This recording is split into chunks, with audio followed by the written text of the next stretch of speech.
Hello and welcome back to another video. Today we'll be reviewing Junji Ito Maniac, Japanese Tales of the Macabre. Let's stop delaying and jump right into it. This one is going to be a little different from my other reviews, but we'll get into that in a couple of minutes. For now, let's just go over the normal stuff. Starting with the art style, it's pretty average. I mean, it seems a little different from other anime. Like they are trying to imitate or bring Junji Ito's whole style into an anime, and I don't think they perfected it yet. It's for sure better than the Junji Ito collection, but they are still a little off from what Junji Ito's actual art style looks like. But for the most part, the art style in Maniac looks pretty good, and I have no complaints about it. On the other hand, the animation was pretty good. I didn't notice anything wrong with it, and all around it seemed pretty smooth, which is always a good thing, so the animation was good. The sound design is what you expect out of any other anime. It was alright. I never pay attention to sound design, but I didn't notice anything terrible or weird, so for the most part, it was pretty good. Bonus points for the opening song. It goes pretty hard. I never really pay attention to intros, but this one was pretty standout, and I definitely enjoyed that, so yeah, bonus points for that. Now getting over to the voice acting, I mentioned in my last video on Maniac that I thought the voice acting was a little off, and I still believe that. I feel like the voice actors were voicing this anime like a normal anime instead of a horror anime. That's the best way I can describe it. Like they didn't really sound scared in scary moments, and I know the most monotone motherfucker in the world talking about someone else's voice acting is weird, but I wasn't really sensing fear when they spoke, and that kind of threw me off a little bit. The voice acting isn't terrible by any means. These are professional people doing a professional job. I would just like some more fear in it.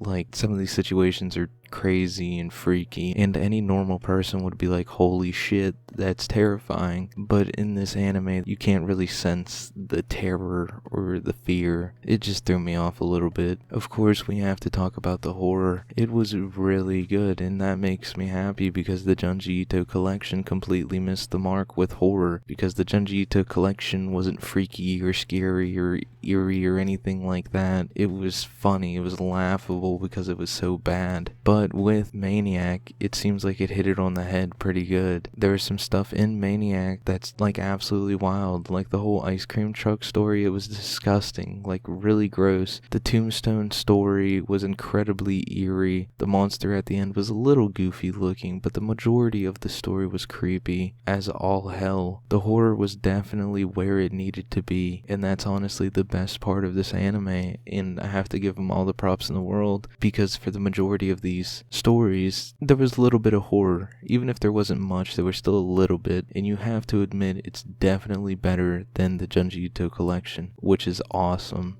But like I mentioned in the beginning of this review, this one is going to be a little bit different. Maniac is an anime filled with a bunch of different stories. Each episode is something different. So for this review, we are going to rate each episode out of 10, then we're going to average them all out into one final score. So let's get into it.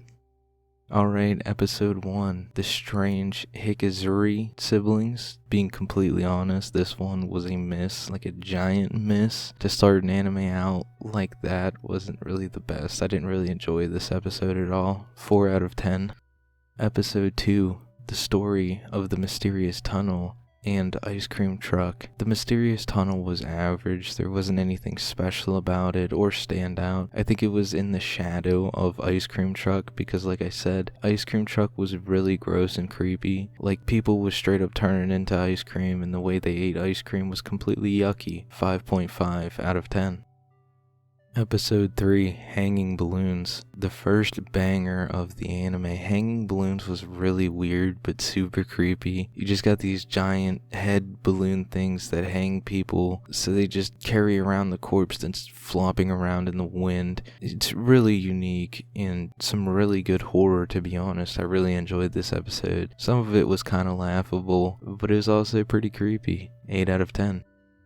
Episode 4, The Room with Four Walls and Where the Sandman Lives. The Room with Four Walls was a miss. It's just weird and not in a good way. Kind of like a filler. That's what it felt like to me. Where the Sandman Lives was confusing. Bro was just turning inside out and didn't want to go to sleep. I didn't really understand it, but the story was alright. It wasn't the worst. 5 out of 10.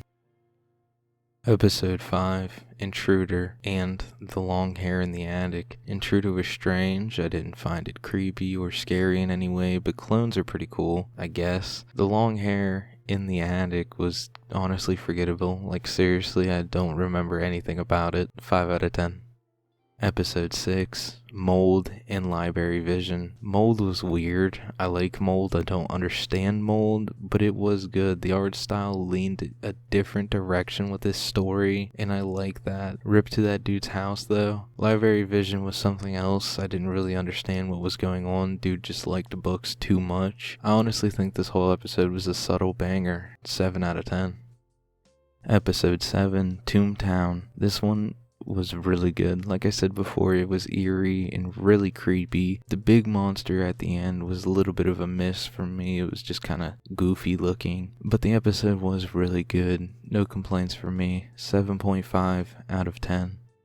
Episode 8, Layers of Fear and the Thing That Drifted Ashore. Layers of Fear was wild and disgusting. The image of that chick's face hanging off of that sign will be burned into my brain forever. The whole story was disgusting and stomach turning. I loved it. The Thing That Drifted Ashore was just a filler, to be honest. -1 point for that.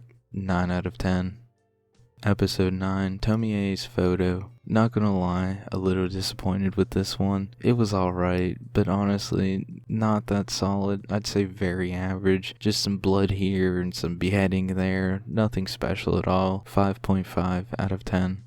Unendurable, Labyrinth, and the Bully. The Labyrinth was like nothing, just completely ignore that, but the Bully was fucked up. I'm not gonna describe it because I do not want to spoil it. Just take my word for it. It's fucked up. Give it a watch. 9 out of 10. Episode 11, The Back Alley and the Headless Statue. Both of these were really solid. The Headless Statue was definitely better than the Back Alley. 9 out of 10. And lastly, episode 12, Whispering Woman and Soichi's Beloved Pet. The Whispering Woman was creepy as all hell. You could see what was going to happen from like a mile away, but still really good. It was freaky, it was creepy, it was just perfect. I love this story, it was great. Soichi's Beloved Pet was honestly funny. And you can't go wrong with cats. It wasn't really scary in any way. I think it was just a nice little, kind of like filler or whatever. I thought it was good. But yeah, I'm going to give this episode a 10 out of 10. With all the advanced math calculations out of the way, the final score for Maniac is around 7 out of 10. And honestly, that's where I would put Maniac. It's a solid anime, nothing crazy, more average than anything. I was slightly disappointed because I overhyped it, and that's my fault because it didn't live up to my own expectations. But it's not the worst, and I would honestly suggest checking it out and giving it a watch. I don't think you'll be disappointed. It's a hell of a lot better than the Junji Ito collection. Just check it out. But anyways, thank you so much for watching this video. Let me know your thoughts on Maniac down in the comments. Check the description for all my links. Leave a like and subscribe, and I'll see you in the next one. Later.